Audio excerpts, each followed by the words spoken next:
Welcome to perspective English teaching. ইংলিশে চিঠি লেখাটা আমাদের অনেকেরই প্রবলেম হয়, সেটা ফর্মাল লেটার হোক বা অফিসিয়াল লেটার হোক, সব কিছুতেই আমাদের প্রবলেমটা একটু বেশি পরিমাণে থাকে। অন্যান্য রাইটিংটা অতটা বেশি প্রবলেম না হলেও লেটার রাইটিংয়ে কিন্তু প্রবলেমটা একটু বেশি হয়। আজকের ভিডিওতে আমি তোমাদেরকে সহজ করে লেটার রাইটিং কিভাবে লিখতে হয় সেটা দেখাবো। তো আজকের ভিডিওটা ক্লাস 10-এর পেজ নাম্বার 15 অর্থাৎ ফ্যাবেল বলে যে কবিতাটা আছে, সেই কবিতাটার শেষে যে রাইটিং সেকশন আছে, সেই রাইটিং এর একটা কোশ্চেন আমি তোমাদের জন্য প্রেজেন্ট করছি। কোশ্চেনটা কি? Write a letter to your friend, তোমার বন্ধুকে একটা চিঠি লেখো, উইদিন 100 ওয়ার্ডস, 100টা শব্দের মধ্যে, অ্যাডভাইসিং হিম অর হার, তাকে উপদেশ দিয়ে, to visit the public library, public লাইব্রেরিতে ঘুরতে যাওয়া বা ভ্রমণ করতে যাওয়া, in his or her locality, তার এলাকা অর্থাৎ বন্ধুর এলাকাতে যে পাবলিক লাইব্রেরি আছে সেই লাইব্রেরিতে যাওয়া, এই বিষয়ে উপদেশ দিয়ে, অ্যাজ ফ্রিকোয়েন্টলি অ্যাজ পসিবল, যতটা বারংবার সম্ভব হয়, মানে যত বেশি পরিমাণ তুমি যেতে পারবে এই অভ্যাস বা এই উপদেশটা দিয়ে বন্ধুকে একটা চিঠি লিখতে বলেছে। তো কোশ্চেনটা দেখে আমরা বুঝতে পারছি যে এটা অফিসিয়াল লেটার কিন্তু নয়, এই লেটারটা ফ্রেন্ডলি লেটার। প্রত্যেকটা লেটার রাইটিং এর কিছু না কিছু প্রসেস আছে। আমাদের যে রাইটিং এর জন্য মার্কসটা থাকে সেটা হলো 10।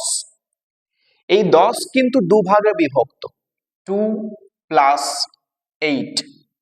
এই 2 কিসের জন্য? 2 হচ্ছে স্ট্রাকচারটার জন্য, পুরো স্ট্রাকচারটার জন্য 2, আর বাকি যে 8 নাম্বার থাকে এই 8 হচ্ছে মেন বডিটার জন্য। এবার দেখতে হয় যে মেন বডিতে যতগুলো সেন্টেন্স আমি ব্যবহার করছি, যতগুলো সেন্টেন্স আমি লিখছি, প্রত্যেকটা সেন্টেন্সের স্ট্রাকচার অর্থাৎ টেন্সটা আমাকে ঠিক রাখতে হয়। এবার স্ট্রাকচারাল প্যাটার্নে যদি কোনো রকম ভুল হয় বাক্যের, সেই বাক্যের নাম্বারটা কিন্তু কাটা চলে যায়। আমরা এই জন্য রাইটিং এ কম নাম্বার পেয়ে থাকি। আমরা লিখি অনেকটাই, কিন্তু মাঝখানে যে ভুল হয়ে যায় এটা আমরা বুঝতে পারি না, তার জন্য আমাদের নাম্বারগুলো রাইটিং থেকে কমে যায়। আমাদেরকে ফলো করতে হবে 2+8 পুরোটাই নেওয়ার জন্য। তাই এই 2 নাম্বারটা স্ট্রাকচারের দিক থেকে আমরা পাবো, আর 8 নাম্বারটা পাবো পুরো বডিটা। তাই আমাকে বডিটা ঠিকঠাক করে লিখতে হয়। দেখো শব্দ বলেছে 100টা শব্দ, তো 100টা শব্দের মধ্যে রাইটিংটা সীমাবদ্ধ নাও হতে পারে, আমার 100টা ছাপিয়েও যেতে পারে, আবার হয়তো 100-র মধ্যে হতে পারে, কিন্তু আমার যে চিঠির বিষয়বস্তু, চিঠির যে লেখাটা, মেন বডিটা, সেটা কিন্তু যথাযথ রাখতেই হবে। তাই আমরা এই প্যাটার্নে রাইটিংটা লেখার চেষ্টা করব, 2+8। তাহলে প্রত্যেকটা লেটারে কিন্তু, প্রত্যেকটা রাইটিং এ কিন্তু প্যাটার্ন আছে। এবার ফ্রেন্ডলি লেটার, এই যে বন্ধুকে চিঠি লেখা, এর প্যাটার্নটা কি? প্রথমেই খাতার ডান দিকে ঠিকানা দিতে হয়, অ্যাড্রেস। এই অ্যাড্রেসটা কার? এই অ্যাড্রেসটা নিজের। এবার তুমি লিখতে পারো ভিলেজ, তারপর পোস্ট, পিএস, ডিস্ট্রিক্ট, আর লাস্ট পিন, তারপর ডেট। এটা লিখে ফিল আপ করবে, প্রত্যেকের নিজের নিজের, এখানে প্রত্যেকের নিজের অ্যাড্রেসটা দিলে। এবার অ্যাড্রেসটা দেওয়ার পর বাঁ দিকে ঠিক সোজা সোজাটা এই জায়গাতে লিখবে ডিয়ার ফ্রেন্ড, FRIEND। এবারে এই ফ্রেন্ডের পরিবর্তে নিজের বন্ধুর নামটাও লিখতে পারো, জাস্ট নাম, অন্য কিন্তু কিছু নয়, ব্যাস। এবারে এটা লেখার পর এই জায়গা থেকে শুরু করবে, ব্যাস। তাহলে এই জায়গার যে ফিল আপটা, এখানে আমি নিজের ক্ষেত্রে লিখতে পারি। আমি নিজেরটা এখানে ফিল আপ করে দিচ্ছি, MUKUNDAPUR, পোস্ট সেম, আমার post same, MUKUNDAPUR, police station Simlapal, Simlapal, যে যার নিজের অ্যাড্রেসটা দেবে, ডিস্ট্রিক্ট BANKURA, পিন 722 151। তোমরা যারা অনলাইন ভিডিও দেখছো তারা কিন্তু কমেন্টে জানাবে আমাকে যে তোমরা কোন ডিস্ট্রিক্ট থেকে আমার ভিডিওটা দেখছো। ব্যাস, এবার ডেটটা আমি আজকে ডেটে লিখছি, আজকে 25 ফেব্রুয়ারি মাস 2026 সাল। ব্যাস, আমার অ্যাড্রেস, নিজস্ব অ্যাড্রেস ফিল আপ হয়ে গেল। এরপর জাস্ট আমি এখানে ডিয়ার ফ্রেন্ড দিয়েছি, তোমরা নিজের বন্ধুর নামটা দেবে, এরপর এই জায়গা থেকে লিখতে শুরু করবে। ব্যাস, এবার লিখবেটা কি? লেখার জন্য আগে তোমাকে ভাবনা তৈরি করতে হচ্ছে। কি বিষয়টা দিয়েছে? যে লাইব্রেরিতে যতটা বার তুমি যেতে পারো সেই বিষয়ে বন্ধুকে অ্যাডভাইস করো। ব্যাস, এরপর চিঠিটা একটু অ্যাড্রেস দিতে হয়, 3টা পার্টে চিঠিটা লিখতে হয়, 3টা স্ট্যান্জা করতে হয়, 3টা প্যারাগ্রাফের মধ্যে লিখতে হয়, প্যারার মধ্যে। ব্যাস, আমি প্রথমে কি লিখবো? I hope this letter finds you in the pink of your health। তোমাকে বলি যে এই লাইনটা যেটা আমি লিখলাম এই মাত্র, এই লাইনটা তোমরা বন্ধুকে চিঠি লেখার ক্ষেত্রে সব ক্ষেত্রেই ব্যবহার করতে পারো। I hope this letter finds you in the pink of your health. আশা করি তুই ভালো আছিস, এই বিষয়গুলো। এবার কি, যে আমি আই লিখছি, am writing, present continuous tense, I am writing this letter, আমি এই চিঠিটা লিখছি, টু গিভ ইউ, তোকে দিতে, some valuable, VALUABLE, valuable, advice, ADVICE, বানান ঠিক রাখবে। ADVISE কিন্তু ভার্ব, তাই এখানে ভার্ব নয়, noun form, advice, ADVICE, advice. About visiting public library, PUBLIC, public, LIBRARY, public library, in your locality, আমার কোশ্চেন এটা দেওয়াই আছে, in your locality, as frequently as possible। ব্যাস, আমার প্রথম প্যারাটা কমপ্লিট। কি লিখলাম? I hope this letter finds you in the pink of your health. এই লাইনটা তুমি যে কোনো ফ্রেন্ডলি লেটারে লিখতে পারবে। ব্যাস, এবার I am writing this letter, আমি এই চিঠিটা লিখছি, to give you some valuable advice, তোকে কিছু মূল্যবান উপদেশ দিতে, about visiting public library in your locality, তোর এলাকার পাবলিক লাইব্রেরিতে ঘুরতে যাওয়া নিয়ে, অ্যাজ ফ্রিকোয়েন্টলি অ্যাজ পসিবল, যতটা বারংবার সম্ভব হয়। ব্যাস, এটা শেষ। এবার আমি এখান থেকে জাস্ট প্যারাটা চেঞ্জ করব। শুধুমাত্র আমি এভাবে বাংলাতে করতে পারি যে শুধুমাত্র পুঁথিগত বিদ্যাটা যথেষ্ট নয়। তাহলে এভাবে কি লিখবো? শুধুমাত্র ইংলিশ কি? অনলি পুঁথিগত, bookish knowledge, only bookish knowledge is not, যথেষ্ট ইংলিশ কি? enough, is not enough,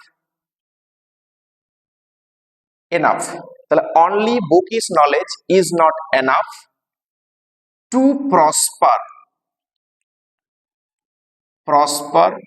in life, জীবনে উন্নতি করতে শুধুমাত্র পুঁথিগত বিদ্যাটাই যথেষ্ট নয়। আমরা দুটো বই পড়লাম, সেই বই পড়ে পরীক্ষায় ফুল নাম্বার পেলাম, এটা কিন্তু এডুকেশন নয়, এটা কিন্তু শিক্ষা নয়, এটা কিন্তু জ্ঞান নয়।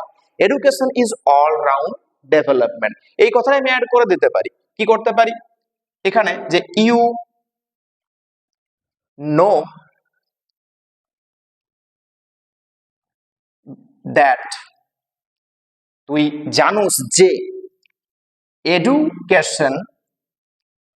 education is all round development। তাহলে কথাটা বলতে বলতে একটা লাইন এলো, আমি এখানে যুক্ত করে দিলাম যে তুই জানুস যে পুঁথিগত বিদ্যাটাই জীবনের উন্নতি করতে যথেষ্ট নয়, আর এটাও জানুস যে কি, যে এডুকেশন শিক্ষা হলো অলরাউন্ড ডেভেলপমেন্ট, সামগ্রিক বিকাশ। and you know also that তুই এটাও জানুস যে লাইব্রেরি LIBRARY গ্রন্থাগার is called the storehouse ভান্ডার। স্টোর হাউস কার ভান্ডার, কিসের ভান্ডার? Storehouse of knowledge.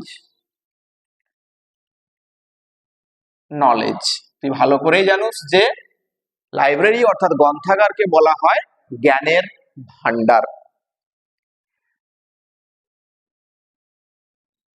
Library ঘুরতে যাওয়া একটা ভালো অভ্যাস, তাহলে লিখবো কি, visiting library is a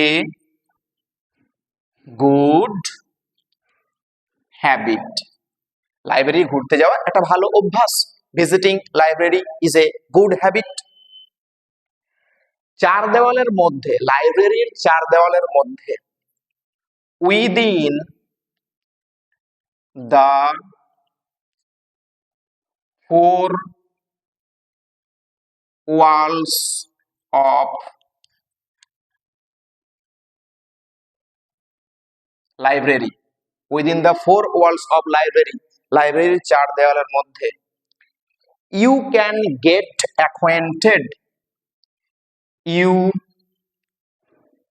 can get acquainted, তুই পরিচিত হবি বা অন্য কিছু বা অনেক কিছু সম্পর্কে তুই পরিচিত হতে পারবি। acquainted with কাদের সঙ্গে? so many books on different topics, বিভিন্ন টপিক্সের বইয়ের সঙ্গে তুই পরিচিত হতে পারবি।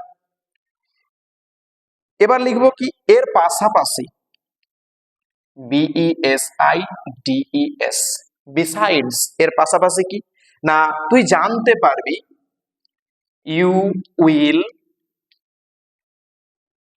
come to know various words, বিভিন্ন শব্দ, তাদের অর্থ,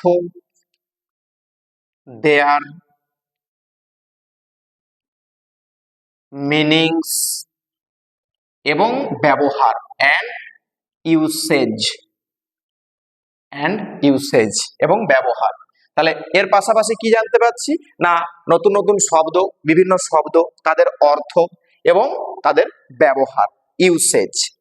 এবার লিখবো লাইব্রেরিতে ঘুরতে যাওয়া এবং বই পড়া, visiting library and reading books কি করতে পারে? মুক্ত করতে পারে। ক্যান ফ্রি কি ফ্রি করতে পারে, কি মুক্ত করতে পারে না, your মাইন্ড, MIND, তোর মন কি থেকে, ফ্রম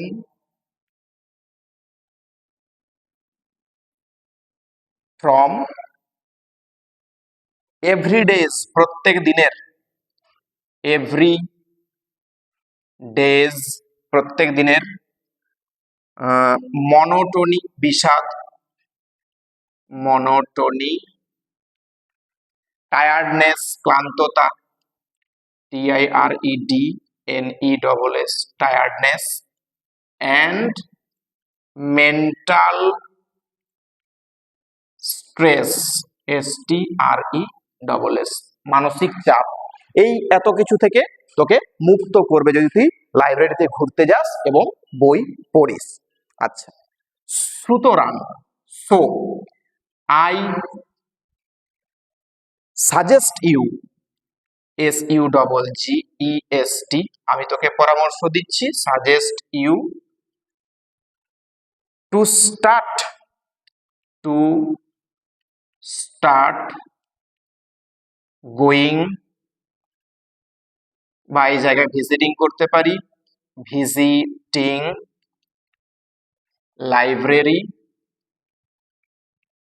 লাইব্রেরি ফ্রম টুডে, আজ থেকেই তুই লাইব্রেরি যাওয়াটা শুরু করে দে।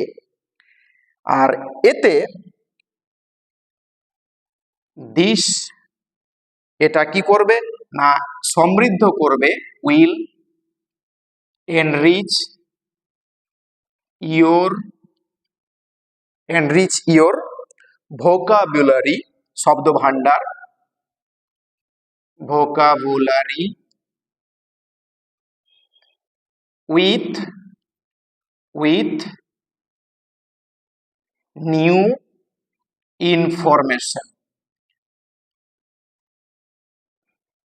ইনফরমেশন, নতুন তথ্য দিয়ে তোর শব্দ ভান্ডারকে উন্নত করবে এটা। এবারে শেষ করলাম, এবারে এই সোজা সোজা আবার লিখবো, এখানেই শেষ করছি, এন্ডিং হেয়ার টুডে, আজ এখানেই শেষ করছি। আশা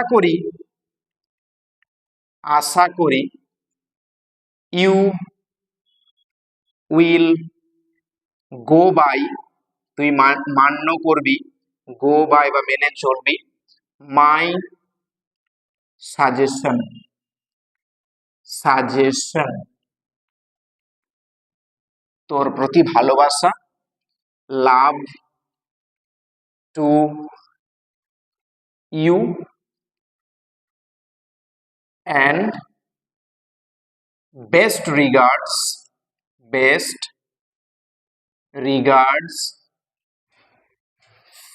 টু ইয়োর প্যারেন্টস, ব্যাস এই হচ্ছে আমাদের চিঠি, ব্যাস কমপ্লিট। এবার আমি ডান দিকে চলে যাব, ইয়োর্স, জাস্ট লিখবো ইয়োর্স, একটা কমা দিয়ে নিচে নিজের নামটা, জাস্ট শুধু নাম লিখবে। এবার বাঁ দিকে চলে আসবে, বাঁ দিকে প্রথমে CO দেবে, CO দিয়ে প্রথমে বন্ধুর বাবার নামটা, তারপরে নিজের যেরকম অ্যাড্রেসটা এই পোর্শনে দিয়েছিলে ঠিক তেমনি বন্ধুর অ্যাড্রেসটা এই জায়গায় পুট করে দেবে, ব্যাস তাহলেই 10 নাম্বার পাওয়ার জন্য আমার রাইটিং কিন্তু কমপ্লিট। এভাবে বাংলাগুলোকে ভেবে ভেবে প্রত্যেকটা তথ্যকে সাজিয়ে লেখার একটু চেষ্টা করো, তাহলে দেখবে রাইটিং তুমি নিজেই লিখতে পারছো। আর রাইটিং তোমাকে নিজে লিখতে হবে, যদি তুমি ভাবো যে মুখস্থ করে আমি রাইটিং এ নাম্বার পাবো তাহলে কিন্তু ভুল করছো। এখন থেকে প্র্যাকটিস করো, আমি তোমার সাথে আছি, অবশ্যই কোনো প্রবলেম হলে আমাকে জানাবে, আমি তোমার সমস্ত সমস্যার সমাধান আমার প্ল্যাটফর্ম থেকে আমি করব। Till then keep watching the videos and share the video to your friends. Thank you.